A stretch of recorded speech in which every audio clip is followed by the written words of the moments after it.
السلام على الحسين، السلام على علي بن الحسين، السلام على أولاد الحسين، السلام على أصحاب الحسين. أعوذ بالله من الشيطان الرجيم. بسم الله الرحمن الرحيم. الحمد لله رب العالمين. الحمد لله الذي هدانا لهذا وما كنا لنهتدي لولا أن هدانا الله. لقد جاءت رسل ربنا بالحق ونودوا أن تلكم الجنة ورثتموها بما كنتم تعملون. والصلاة والسلام على سيدنا ومولانا وحبيب قلوبنا السراج المنير المصطفى الأمجد أبا القاسم محمد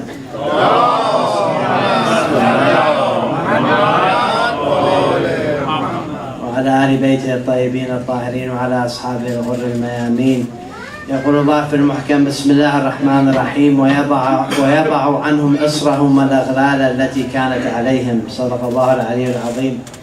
I wanted to start off by telling you the story of some people that were affected by Imam Hussein, and it's in an area that many of you probably don't associate with Imam Hussein, but actually it's a great example of the influence of the message of Imam Hussein.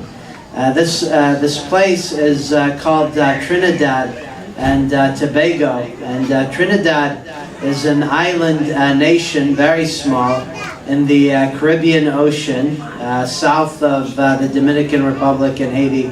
It's right here. It's a very interesting country.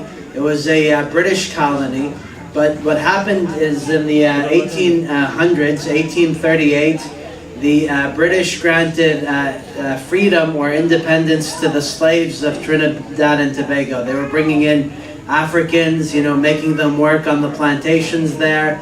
In 1838, they granted emancipation or independence to the slaves.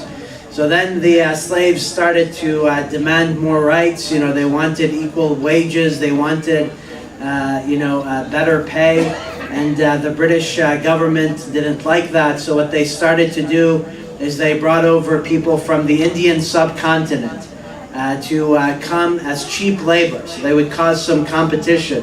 Bring in cheap Indian labor to compete with the native African labor, and then you'll allow labor prices to go down. So a very classic British strategy of divide and conquer. And they've tried this everywhere. Same thing in Trinidad and Tobago.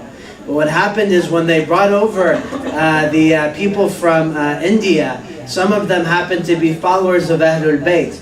And so every year, on a yearly basis, they would have the commemoration of Imam Hussein. Every year, they would have the commemoration of Imam Hussein in Trinidad and Tobago, the small community of followers of Ahlul Bayt. So the native Africans became very intrigued. They said, what are these Indians doing every year? They're commemorating Imam Hussein. What is this happening? What's this event? Slowly, the Africans started to come to this commemoration of Imam Hussein. So now, rather than dividing the country of Trinidad and Tobago, now you have the Africans and the Indians united in the commemoration of Imam Hussein. This became a tremendous threat for the British, so that it culminated in 1884 in something called the Jose Massacre, or the Imam Hussein Massacre in Trinidad and Tobago. And eventually it led to the riots, and this is just some timelines. The 1850s, the British banned the commemoration, which leads to riots and the Jose Massacre. But in Trinidad and Tobago, they still commemorate the events of Imam Hussein, and this is just one example of the Jose event in Trinidad and Tobago. Now, I came across this, history. There's a professor at Boston University named Frank Horam who's written an entire book about how the remembrance of Imam Hussein led to the eventual independence of the country of Trinidad and Tobago from the British. And he had a very interesting quote in there. He said, the Karbala paradigm, by the way, means in Arabic method, in Farsi maybe namudaj, the Karbala Ulgu, yeah, exactly. The Karbala Ulgu is a force as vital and potent today as during the first few centuries after the original event. It is one without parallel in human history, meaning, You look at human history, you can't find anything like it. It serves as a model for appropriate human behavior and as a rhetorical force to oppose tyrannical rulers. I think this individual, Frank Coram, in one sentence, has really summarized the meaning of Imam Hussein and the meaning of Karbala. It's both a model for appropriate human behavior, interactions, how should individuals interact with each other, and it's also a model for opposing injustice. So tonight I wanted to go into this a bit deeper, because really, Muharram, it's the beginning of the year, the commemoration of Muharram. It's not just the commemoration of Imam Hussein, but rather it's the revival of human liberty. And that's what I wanted to discuss here tonight in 4 sections. And I'm going to divide the talk into 4 parts. In the first part, I wanted to discuss the concept of liberty. What does liberty mean? Many people have many different definitions. What does the West say about liberty, and what does the Quran say about liberty, and how can we understand the definition of liberty? Second, liberty during the time of the Prophet. This ayah that I started off with in Surah Al-A'raf, Allah subhanahu wa ta'ala says, وَيَضَعُ عَنْهُمْ إِصْرَهُمْ وَالْأَغْلَالَ الَّتِي كَانَتْ عَلَيْهِمْ. And He removes from them the burden and the shackles that were upon them. Meaning the message of the Prophet was a message of liberty. It was a message of independence from these shackles and heavy burdens that were on the people.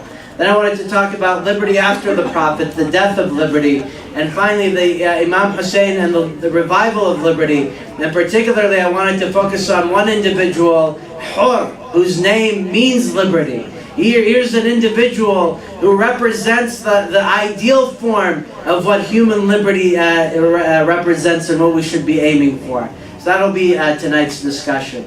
So the first question, what is liberty? Actually, the concept of liberty, it's very interesting. It's one of the oldest concepts that humans came up with, in human civilization. So what you're seeing here, this is the Sumerians. The Sumerians in Iraq, they came up with the written language. Archaeologists have found that one of the first words that they came up with is this word, which means Amari, which can roughly be translated as liberty. So it seems that when humans could start articulating and communicating concepts, one of the first words that they communicated is this concept of liberty. And you'll notice that every society across the world always erects or builds monuments to liberty. In New York Harbor, what's the famous statue? The Statue of Liberty. In Iran, what do you call this? Azadi, right? Burj Azad, the Statue of Liberty. Again, so everywhere in Massachusetts, where I live, on the license plates it says Massachusetts, the spirit of liberty, because American independence started there. So the point is, across different civilizations, humans all have this natural inclination towards liberty, irrespective of whether you're Arab, Ajam, American, Korean, Chinese. It's a really interesting thing. So what does liberty mean, though? If we were to articulate the concept of liberty, what does liberty mean? There's actually a very interesting, philosophically, there's 2 categories of liberty. This is what the Western philosophers will tell you. There's one category called negative liberty. So what is negative liberty? Negative liberty says that the barrier towards many people becoming free is laws and rules and government. So the way to achieve liberty is by removing barriers. So it's the absence of something that'll lead to liberty. So what does that mean? So let's say, for example, there's a law against you building a house in this particular area. This law is a barrier towards your liberty. So in order to achieve true liberty, you have to remove laws. So the concept of negative liberty means that you achieve liberty by removing as many societal laws as possible to allow people to do whatever they want. That's one concept. And this is represented by people like Adam Smith and others. The other school of thought is positive liberty, which says, no, it's not the absence of law that will lead to freedom, but it's more laws. meaning sometimes, there are certain freedoms that people need there are certain rights that people need. Like people need education, people need health care. So in order for people to achieve true liberty, you have to create laws that'll enable them to get these rights, that'll enable them to pursue, happiness and liberty. So it's the complete opposite. And this is represented by Hegel, Rousseau, Karl Marx. We would call them people that followed positive liberty. So the point about these two definitions of liberty is that according to the Western definitions, liberty is something, it's a material definition. There's no relation to the human soul or to the human spirit. Liberty is defined simply as the ability to do something or the inability to do something. But Islam comes in and says that's not the true definition of liberty. Rather, liberty is something which is the natural state of humanity. You don't need laws to grant you liberty. You don't need a constitution or a declaration of independence or some laws created by humanity to grant you liberty. Rather, humans were created on a foundation of liberty. فَقِمْ وَجْهَكَ لِلدِّينِ حَنِيفًا. This deen hanif, or this fitra, is the concept of Allah subhanahu wa ta'ala has created you on a foundation of liberty. فِطْرَةَ اللَّهِ الَّتِي فَطَرَ النَّاسَ عَلَيْهَا. What is the fitra of Allah? It's this concept that your soul, your nafs, kullu nafsin, it's this concept that every soul was created by Allah subhanahu wa ta'ala, and ultimately Allah subhanahu wa ta'ala is the master of humanity. It's not governments, it's not institutions, it's not your work, it's not society, but Allah is the ultimate entity that we're accountable for. And when you realize this definition, you then, when your soul is free of these things, then you become truly a free individual. And Imam Ali alayhi salam said it even better. He said, أيها الناس إن آدم لم يلد عبدا ولا أما وإن الناس كلهم أحرار.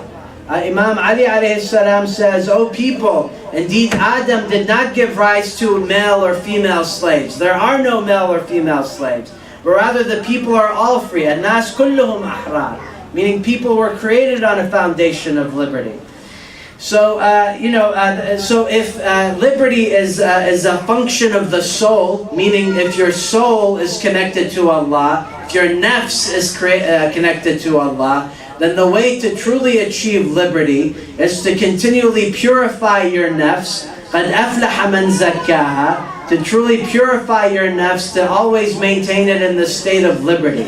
And the Prophet in Surah Al-Jum'ah, Allah subhanahu wa ta'ala gives us 4 steps to achieve liberty on a practical level with respect to our nafs. Allah subhanahu wa ta'ala says, وَالَّذِي بَعْثَ فِي الْأُمِّيِّينَ رَسُولًا مِّنْهُمْ يَتْلُو عَلَيْهِمْ آيَاتِهِ وَيُزَكِّيهِمْ وَيُعَلِّمُهُمُ الْكِتَابَ وَالْحِكْمَةَ وَإِنْ كَانُوا مِنْ قَبْلُ لَفِي ضَلَالٍ مُبِينٍ.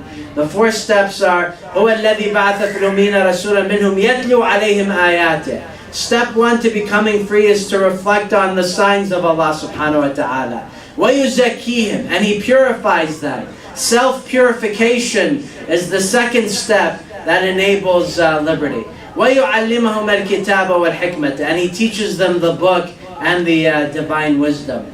So it's interesting, these are the 4 steps that are mentioned in Surah Al-Jum'ah. One of the great symbols of liberty in America is Martin Luther King Jr. Many of you know him. During January, they give federal offices off on his birthday. If you look at Martin Luther King Jr., many people just know him for this speech, the I Have a Dream speech. But actually, if you look at his writings, he was actually a very spiritual individual. And he writes this in his letter from a Birmingham jail. He says, in any movement, there are 4 basic steps: collection of the facts to determine whether injustice exists, negotiation, self-purification, and then direct action. So he touches on this point that in order to truly be free, first you have to focus on your nafs, self-purification. And unless you achieve that step, you'll never be truly free. And I want you to remember this point, because the individual that we'll be talking about later, al-hur, The way that he achieved his freedom was by purifying himself of this hatred that the enemies planted onto him. But we'll get back to that later on. So the point is that within the concept of Islam, unlike the Western definitions of liberty, Islam doesn't view liberty as something that's granted by a government. You don't need the government to give you a law to tell you that you're free. You don't need an institution to tell you that you're free. Rather, you're created in a free state. And in order to maintain that freedom, you have to continually work on your nafs to keep it in that state of freedom, because it's not something that automatically maintains. You have to actively be vigilant against institutions that try to conscript you and make you slaves. And nas kulluhum ahrar, as Imam Ali alayhi salam tells us. Now, how did the freedom? How was the freedom maintained during the time of the Prophet? The Prophet ﷺ, during the time of the Prophet, he created a society that enabled individuals to achieve freedom without any external forces preventing them from doing it. And probably the best example of this is when the Prophet created the new society in Medina. One of the first things that he did is he created a document called Mithaqul Medina, or the Charter of Medina, where he granted rights to both the Muslims and the non-Muslims. Meaning he didn't force a specific religion on the country or on the society in Medina, but rather he enabled people to make their choices. So for example, Article 15 of Mithaqul Medina, the security of God is equal for all groups. Article 25, non-Muslim members have equal political and cultural rights as Muslims. They will have autonomy and freedom to practice their religion. The Prophet created this environment for both Muslims and non-Muslims. This is over 1400 years ago, which is what caused Rousseau. Rousseau, one of the great philosophers in Western society, said Muhammad had very sound opinions. The true statement sees and admires in Muhammad's institutions the hand of that great and powerful genius which lies behind all things. So he says, I don't think that he's a true prophet, but if you look at the institutions that he created, like the society in Medina, you appreciate that he was divinely inspired. And I want you to look at this example and compare it to the state of Muslims in many countries today. The New York Times last Sunday had an entire article about the situation of Muslims in China, and how the Muslims in China are being persecuted. They're being really decimated. So even something like doing salat in your own house is forbidden in the government in China. Even something as basic as fasting during the month of Ramadan. And it's not just China. We see this in other places, such as Myanmar. You see the persecution of the Muslims in Myanmar, just the complete lack of ability to practice the religion. Whereas 1400 years ago, the Prophet didn't differentiate between the Muslims and the non-Muslims. So this is the example that the Prophet created. Now he knew that after he would leave, that people would be led astray. So that's where he gave the advice to the people. And this hadith that I'm going to give you is from Sahih Bukhari, and this is also narrated in Al-Tirmidhi. But we also have this narration, and I chose this very intentionally because I think this gives you the idea of how the Prophet recommended for people to maintain liberty. The Prophet says, "Inni tariku fikum ma an tamassaktum bih lan tadhillu ba'di." He says, I'm leaving with you things which, if you hold on to them, you'll never be in a state of darkness. "Inni tariku fikum ma an tamassaktum bih lan tadhillu ba'di. Ahdahuma a'zam min al-akhar." One of them is greater than the other. Ahdahuma a'zam min al-akhar. Kitabullah hablun mamdud. The book of Allah is a rope that extends. The hablun mamdud. Min as-samai ila al-ard. The book of Allah is a rope that extends from the heavens to the earth. Wa utrati ahli bayti. And the example of my ahlul bayt.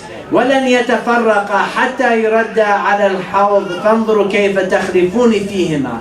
He says, and the second thing that I'm leaving is my Ahlul Bayt. And these two will never be separated. Look at this. Look at the terminology here. Kitabullah and Ahlul Bayt are intertwined.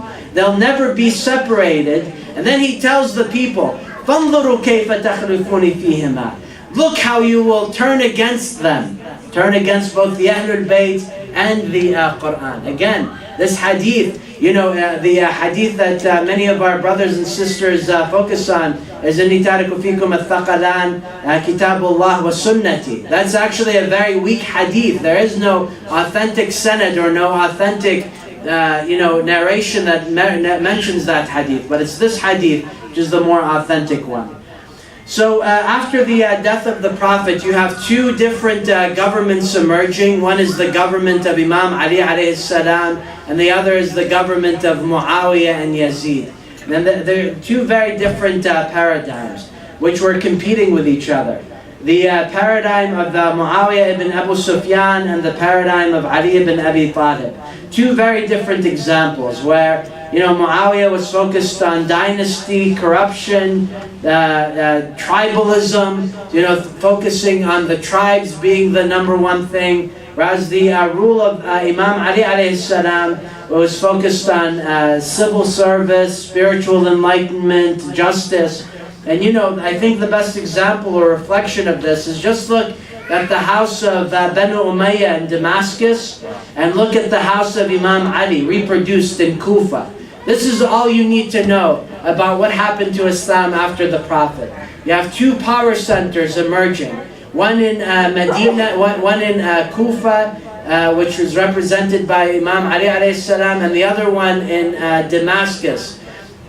And it's actually very interesting. Again, this is from Sahih Bukhari, where the Prophet says, "Awwalu ma yughayyiru sunnati." The first individual who will change my example, rajulun min Bani Umayyah, is a person from Banu Umayyah. The Prophet foretold this in Bukhari, and this, by the way, is also mentioned by one of the shuyukh of the Salaf.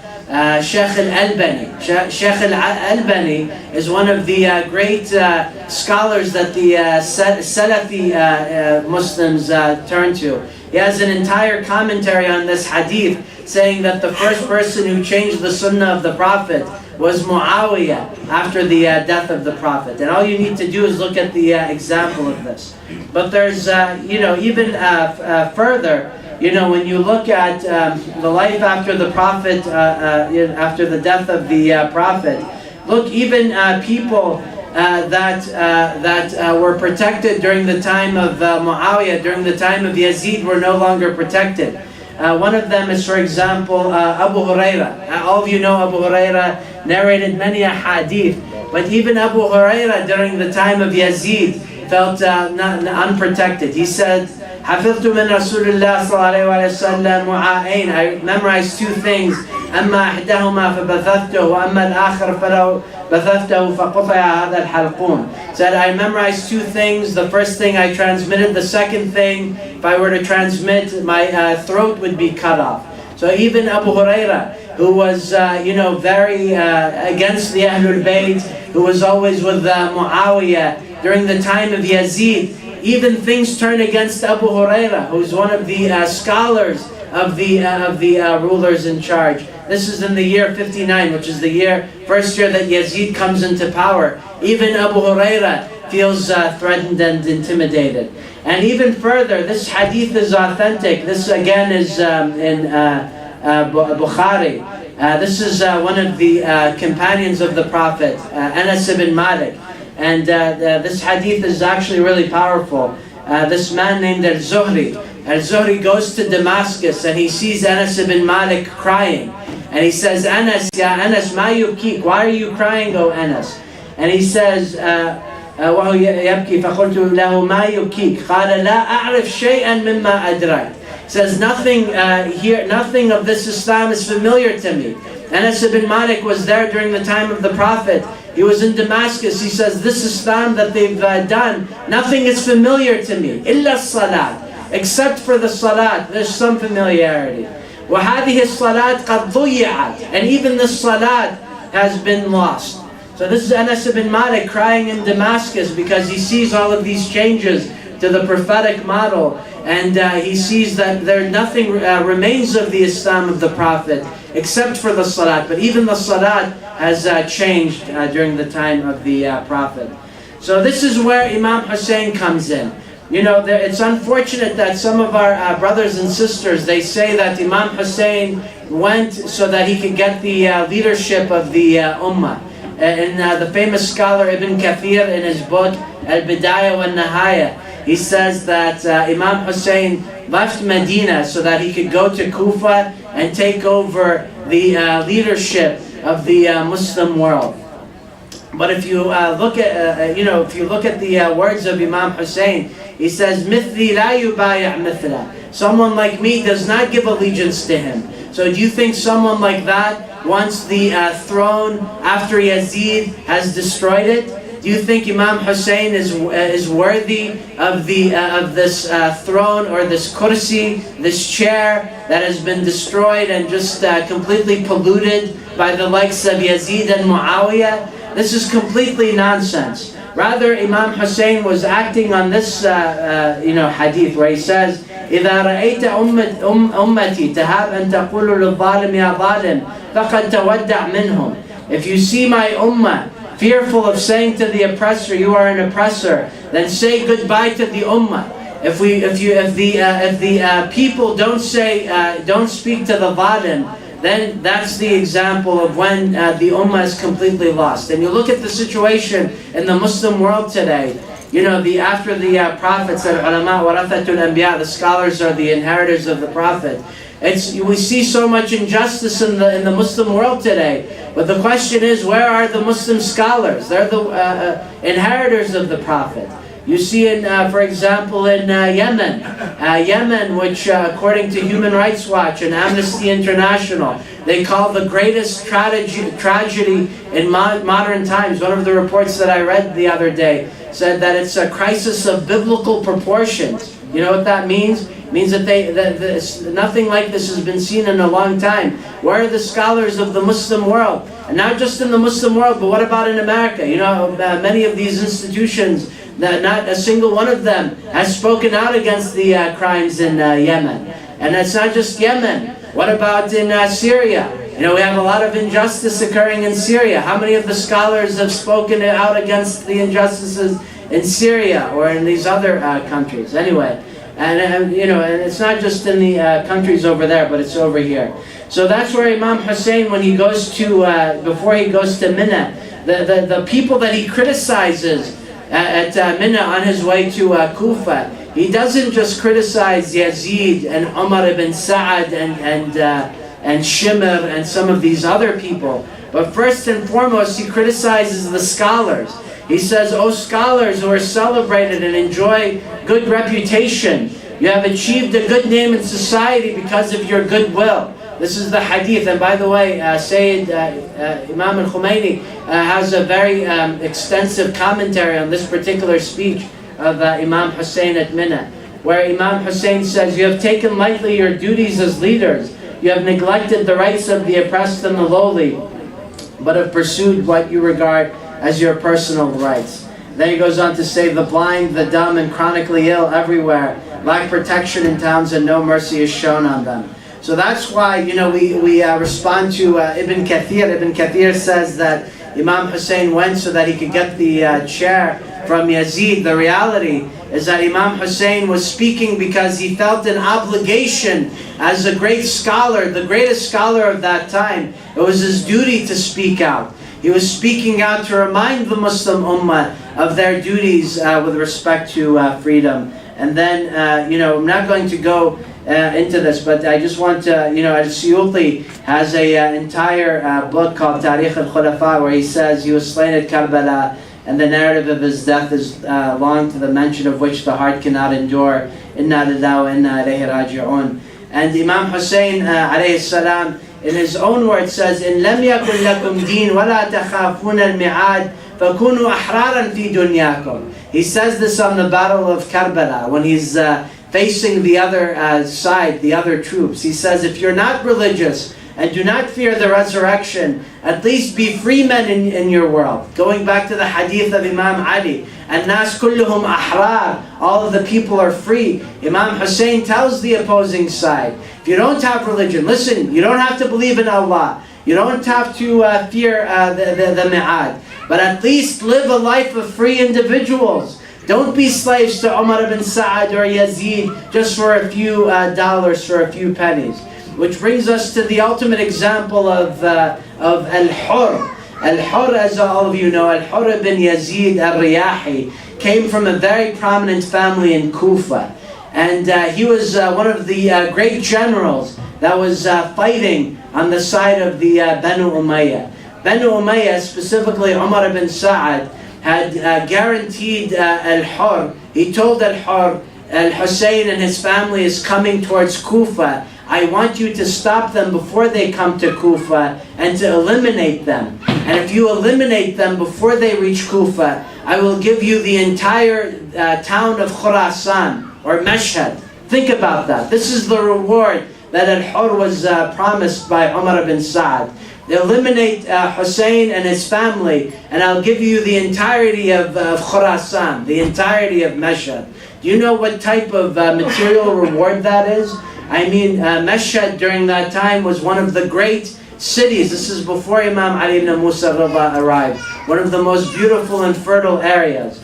So Al-Hur ibn Ziyad al-Riyahi, he and his army, they meet Imam Hussein on the 2nd of Muharram, just outside of Kufa, in the land of Nainawa, which today is known as Karbala. They stop Imam Hussein and his family.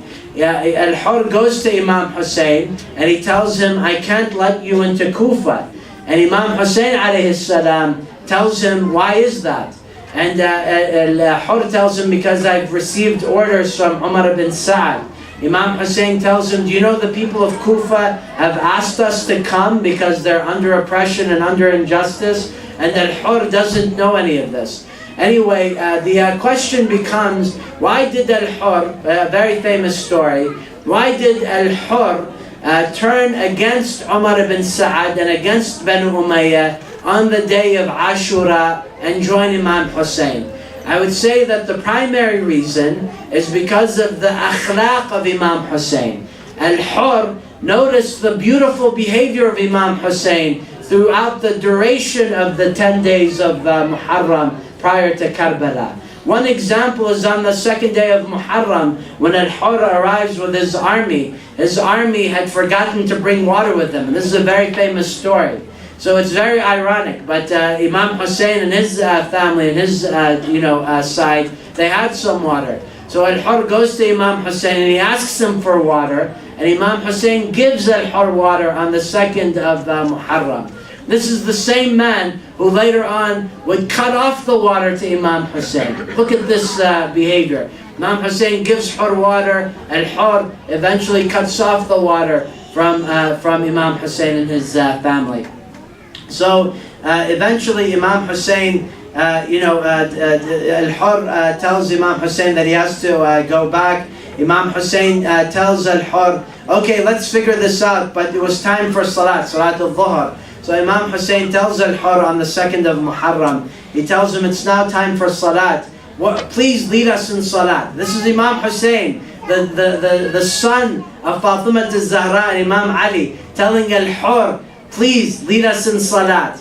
Lead us in Salat on this 2nd of Muharram. And Al-Hur smiles and says, I am not the son of Fatima al-Zahra. I am not worthy of leading a Salat. Please, you lead the Salat. The point here is that Hur, at his core, at his foundation, had an element, his soul was truly free. But what happened is the light was not allowed to shine through.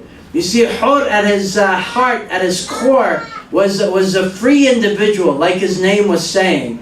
But it was just this delusion that was deluding him in behaving, Umar ibn Sa'ad and Yazid.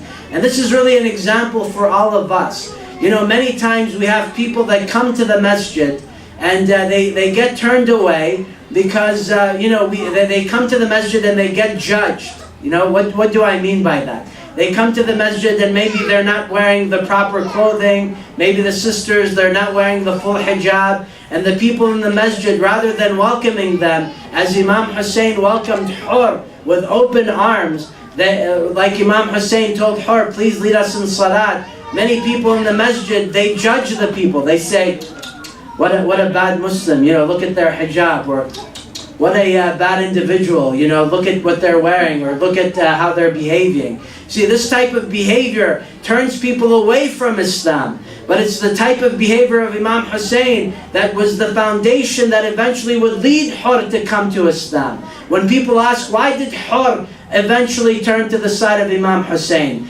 Because he only saw good things from Imam Hussein. And this goodness from Imam Hussein eventually enabled the goodness of Al-Hur to come through and to shine through. An example for all of us. In both the way that we interact with our fellow Muslims and in the way that we interact with our fellow non-Muslims. Many of the non-Muslims are looking at us, and if we treat them in a bad manner, we don't enable the light, the goodness within them to truly shine through. So on the 10th of Muharram, Al-Hur sees many different things that make an impact on him. On the 9th of Muharram, Imam Hussein tells Al-Hur and his troops, we just want one more night of salat and prayer. And Al-Hur becomes very affected by this. That on the 10th of the night of Tasu'ah, that Imam Hussein and his family are only spending it in reflection of Allah subhanahu wa ta'ala. So that makes a big impression on him. So 3 things make an impression on Hur. The first thing is the way that he was treated on the 2nd of Muharram by Imam Hussein, given water. The second thing is he notices just the pureness and the spirituality of Imam Hussein and his family. The 9th of Muharram, they want to spend it in the commemoration of Allah subhanahu wa ta'ala. And the third thing that really impacts him is on the 10th of Muharram, very hot day, Umar ibn Sa'd, the general on the side of the Umayyads, he says, it's a very hot day, bring some water for our horses because their feet are feeling very hot. So notice this, on the 10th of Muharram, Umar ibn Sa'd wants water for his horses because his horses' feet are feeling very hot and they're overheating. Umar ibn Sa'd is saying this, and Al-Hur sees what Umar ibn Sa'd says on one side, and on the other side he hears Zainab and the children saying Al-Atash, Al-Atash, thirst, water. This touches his soul. This touches Hur's soul that he's seeing on his side. They're spending the water to give to the feet of the horses, whereas on the other side, Zainab and the children are crying. So eventually Al-Hur becomes so impacted by this. He keeps saying to himself, "Ukhayru nafsi bayn al-jannah wal-nar." I have a decision to make between the heaven and between the hellfire. "Ukhayru nafsi bayn al-jannati wal-nar." He keeps saying to himself, I choose between the hellfire and the heaven. This is really a great example for all of us. All of us on a daily basis make sins. All of us in here, none of us is ma'soom. But the point is that even for whatever mistake you've made, maybe you've lied, maybe you've cheated, maybe you've stolen, maybe you've treated some people badly, maybe you've committed adultery, maybe abortion, whatever it is, whatever your sin was, nothing is as great as the sin that Al-Hur committed against Imam Hussein. Al-Hur cut off the water from Imam Hussein and the entire family. And despite this, he still went to Imam Hussein on the 10th of Muharram with his head down. And he goes to the camp of Imam Hussein and he asks Imam Hussein, do you forgive me? Now Imam Hussein, he could have said no. He could have said, go away, you've cut off my family from water. But what does Imam Hussein say to Al-Hur? He says, you are forgiven. Come, welcome. This is the beauty of Imam Hussein. Point is, how many of us forgive our brothers and sisters? I know there's many issues within our own families. We have brothers and sisters that we don't forgive because they haven't done something that we like. Al-Hur committed probably one of the greatest crimes in the history of humanity, and he was forgiven by Imam Hussein. He says, "Ukhayru nafsi bayna al-jannah wal-nar." The point is that al-hur represents the true ideal of freedom. This concept of freedom, ultimately freedom is not something that's granted by a government, but what hur reminds us of is freedom is something that's within us. When we allow ourselves to undergo spiritual purification, when we allow ourselves to make the decision that Allah subhanahu wa ta'ala has created us on based on the foundation of fitrah, Allah subhanahu wa ta'ala will enable us to achieve ultimate freedom. So on the battlefield of Karbala, when al-hur was knocked down and was killed by the opposing side, Imam Hussein takes him off of the battlefield and he says, today you are truly as your mother has named you. You are truly hur. You are truly free on this day that you've committed this sacrifice. We ask Allah subhanahu wa ta'ala to enable us to become like hur and to enable us to achieve freedom. Because as there is a famous saying from Kierkegaard, a famous philosopher. It says, the tyrant dies and his rule is over. The martyr dies and his rule begins. How many of us remember the tyrants like Yazid and Muawiyah and Harun al-Rashid and all of these others? None of us remember. But we remember Hur because he made a decision on the 10th of Muharram. 10 steps between Jannah and Nar. 10 steps. He could have chosen Jahannam, but he ultimately chose to make the purification of his soul and go to the side of Imam Hussein. The point is that there's hope for all of us. None of your sins is great enough that Allah subhanahu wa ta'ala will not forgive you. And the second point is that all of us have this propensity for freedom within us. And importantly, the way that we attract other people towards freedom is in the way that Imam Hussein attracted Hur, through beauty and through interaction and forgiveness, not by shutting our doors. We ask Allah subhanahu wa ta'ala to make us like Hur. We ask Allah subhanahu wa ta'ala to make us like the shuhada of Karbala. ربنا لا تؤاخذنا إن نسينا وأخطأنا ربنا ولا تحمل علينا إصرا كما حملته على الذين من قبلنا ربنا ولا تحملنا ما لا طاقة لنا به واعف عنا واغفر لنا وارحمنا أنت مولانا فانصرنا على القوم الكافرين. صلوات.